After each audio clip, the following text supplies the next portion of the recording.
dann dort ein Gespräch mit dem CEO der BKW, Frau Thomas, genau. Wir freuen uns, eine starke Wirtschaftsfrau zu treffen.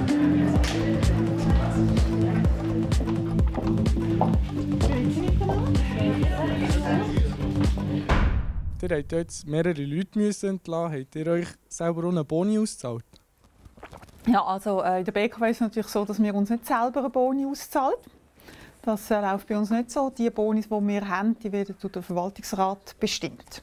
In dem Sinne können wir uns niemals Boni selber auszahlen. Was hat das für Konsequenzen für euch, wenn wirklich das AKW Mühleberg auch wirklich abgestellt werden? Ja, also die Bedeutung von Mühleberg für die BKW wird massivst überschätzt. Also wenn Sie alles anschauen, was die BKW macht, dann ist Mühleberg vielleicht 10% von unserer Geschäftsaktivitäten.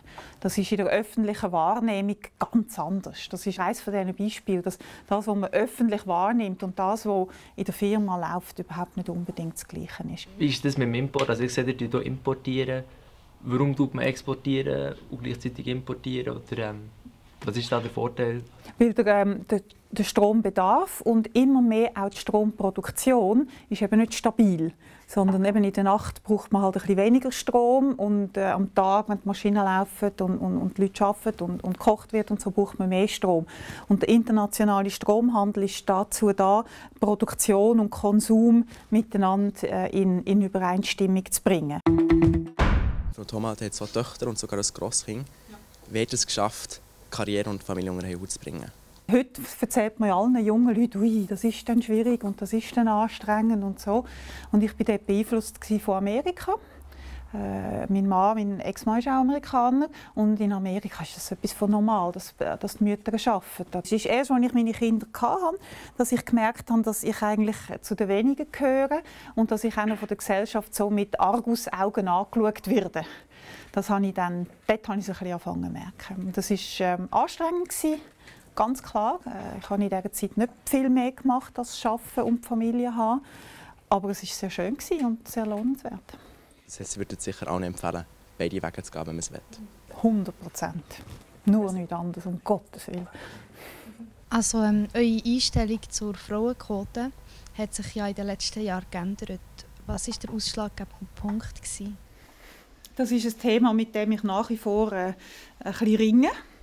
Weil eine Frauenquote ist an und für sich systemfremd und einfach ein bisschen blöd, wenn man die braucht. Ja.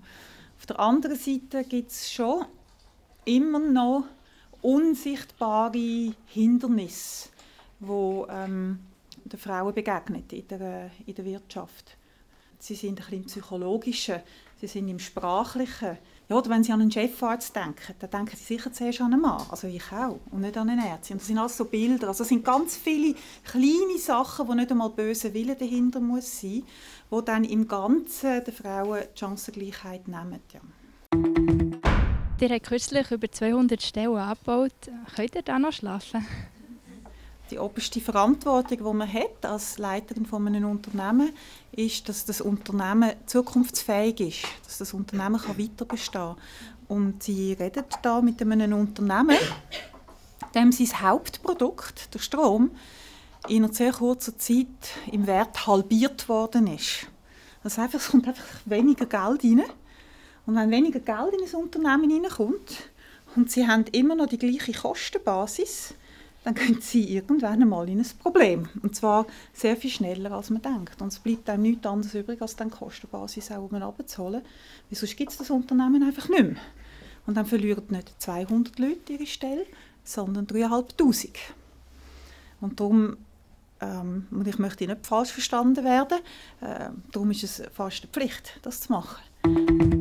Ihr habt Chemie studiert, oder? Meine Frage ist einfach, ob das Naturwissenschaftsstudium ein grosser Vorteil war im jetzigen CEO-Leben oder ob ihr vielleicht lieber an der HSG wäre gewesen? Ich bin jetzt der Meinung, dass das ein sehr grosser Vorteil war.